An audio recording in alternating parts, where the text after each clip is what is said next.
Roadrunner, New Light, New Machine is the 6th album from hip-hop collective, no longer a boy band, Brockhampton. Presumably delayed by a number of months thanks to the current pandemic, which has affected a lot of music releases in the past year, this album comes in the aftermath of severe social unrest and personal tragedy as well. Most notably the passing of Joba's father, which kind of forms the emotional bedrock for a large portion of this album. Just from a cursory listen, this seems to be the most conceptually focused of any of the albums that they've released previously. There's an emphasis on using religious imagery to convey themes of reflection and redemption and forgiveness. Like with Ginger, they've, for the most part, shed the cartoonish, zany nature to a lot of their songs for something more personal, emotional, and darker. There aren't too many clear, standout banger tracks like you got on the Saturation trilogy or even on Ginger or Iridescence. It feels much more holistic. It's also an extremely collaborative album. I think the most collaborative album they've dropped so far. There's multiple features from A$AP Rocky, A$AP Ferg, Danny Brown, and a whole cohort of other uncredited features. What drives the majority of these songs is emotional vulnerability, and that essence, that sense is packaged in different styles. The album opens with Buzzcut, which is the lead single featuring Danny Brown. The first thing that grabs your attention is the hypnotic beat with Kevin rapping like he's shouting his bars from a soapbox. It's got that makeshift DIY slap together aesthetic about it that we got from the Saturation trilogy. Danny Brown is always going to be a guaranteed strong feature, and he drops some amazing bars about incels and Abbey Road. We also get an angelic outro to the song with these saxophones and strings and lush vocal harmonies. Chain On with JPEG Mafia is second on the album. It's got this extremely minimal bass-heavy driven beat, not too dissimilar from St. Percy from Ginger. Kevin comes through with an extremely sarcastic hook as Peggy drops his usual reference-heavy, irreverent bars. Dom, on towards the back end of the song, weaves this tale of social injustice through his usual poetic style of writing. Count on Me is a summery, feature-heavy song. It's bouncy, it's summery, it's sweet, it's almost cute. It's the kind of song that Brockhampton were putting out when they were defining themselves as a boy band. We get some Shawn Mendes background vocals on the album, which brings a certain bar from Star completely full circle. Bankroll with A$AP Ferg and A$AP Rocky is a song that's been floating around in different iterations for about 2.5 years now. It's in equal measure a hype affair, but a meditative one at the same time. The heavy 808s and the trap style hi-hats alongside the haunting, ghostly vocals create this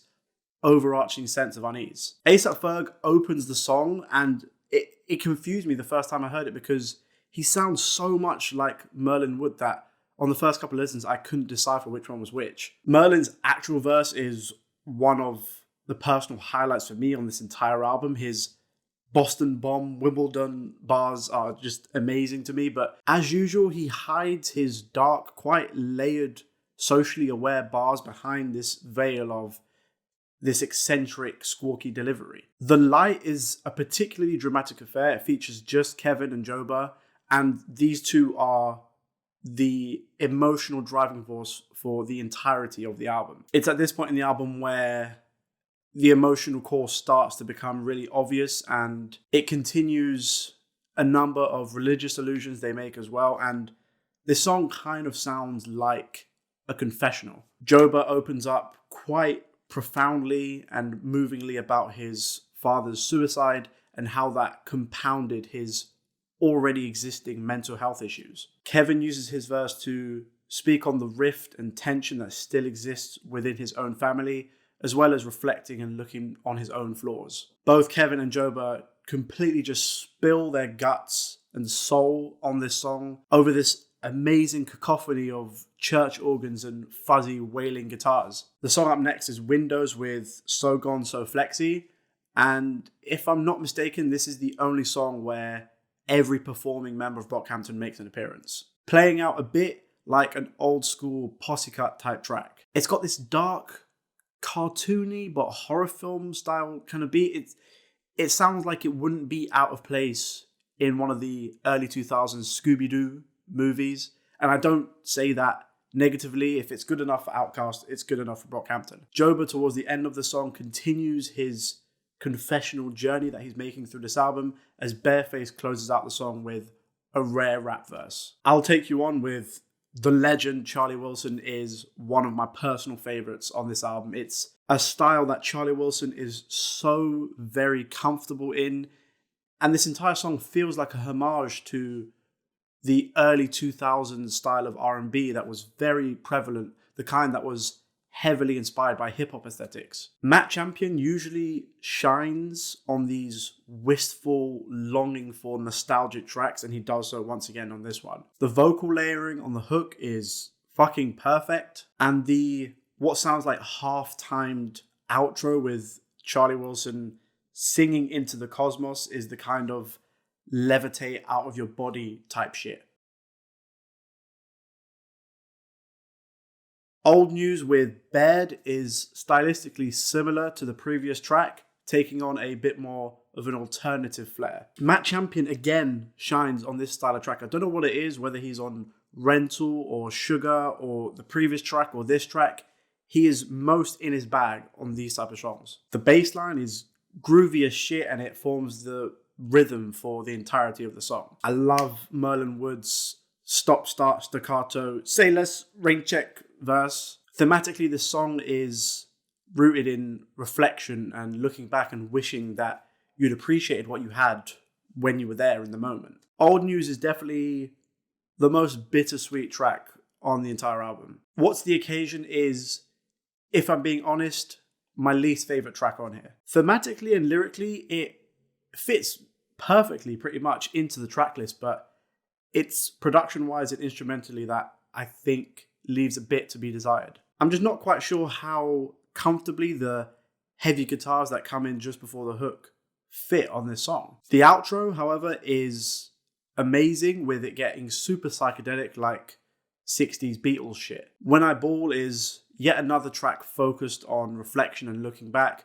specifically on one's childhood and childlike wonder. Chad Hugo of the Neptunes fame contributes to the amazing production on this song. The jingle-like piano melody that they've got going on really adds to that sense of innocence and youthfulness. I find the strings quite interesting because they're so obviously not live. They sound like MIDI strings, but they're mixed in a certain way that it tells me that it's done very intentionally to add to this very specific aesthetic. Dom's verse, where he details his advice that he got from his mother, is one of the standout verses on this project. Don't Shoot Up the Party is the most socially aware and focused song on this project, and it's fucking amazing. Kevin's opening locked-in verse provides apt and very well thought out social commentary before bursting into the catchiest, hardest hook on the entire album. The G-Funk wailing synth is the cherry on this cake, and Matt Champion's Kiss My Ass, Treat My Balls Like It's Mistletoe bar is fucking genius. Kevin's knack for writing incredibly catchy hooks has not diminished one iota since the days of Saturation. Joba's mini verse kind of takes on a double meaning, with it alluding to possibly gun control and gun violence, but also the manner in which his father passed away. Dear Lord is the penultimate song on here, and it is a full-on gospel / hymn song. Apparently, this song was written by Bareface to help Joba with the passing of his father, so of course, it carries that extra weight and significance. The assembly of the choir is amazing. At points, it sounds like something that Jacob Collier would have arranged. It also provides a perfect segue into the final track. Now, like I've said, Joba and Kevin are the driving force behind most of the core themes on this album, and it's only fitting that they're the ones to close it out. The choir-like vocals from the previous song make their way onto here, backed by some lightly strummed guitars. Kevin once again reflects on his relationship with his family and his childhood and how those relationships are still affecting him today. Joba seems to be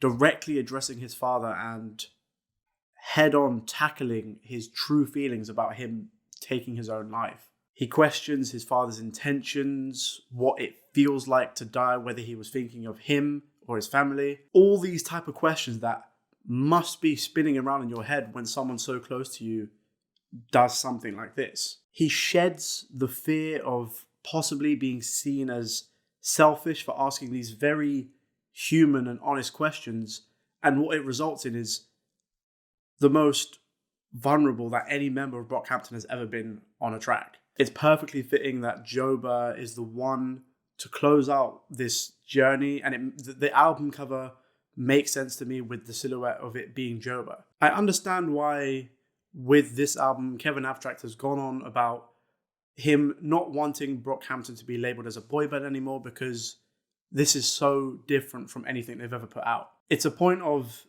evolution and transition for the boy band. It's a somber and down-tempo and sometimes depressing affair, a bit like Ginger, but with an emphasis on reflection and possible redemption. It's like they're seeking to build these bridges that have been burned, regardless of whether they are the ones that burnt them in the first place.